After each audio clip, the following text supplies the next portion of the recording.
எல்லாருக்கும் வணக்கம். இப்போ நம்ம ஒரு வீடியோ போட்டிருந்தோம் இல்லையா ரீசெண்டாக. இதை பாருங்கள், அந்த டபுள் லேயர் அடுக்கின முட்டை. இப்போ இந்த மாதிரி அடுக்குனிங்கன்னா இப்போ 56 முட்டை கொண்ட ஒரு இன்குபேட்டர், ஆட்டோமேட்டிக் இன்குபேட்டருங்க. இதில் இப்போ நம்ம 92 முட்டை 96 முட்டை வச்சுருக்கோம்.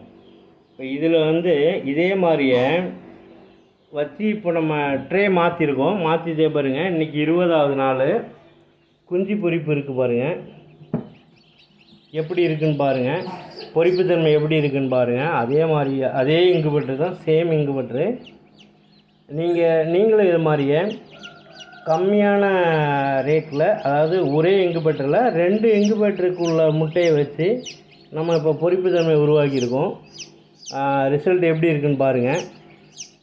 இதே அளவுக்கு நீங்களும் செஞ்சு பயன்பெறுமாறு கேட்டுக்கொள்கிறேன். ஓகே, தேங்க்யூ, பாய்.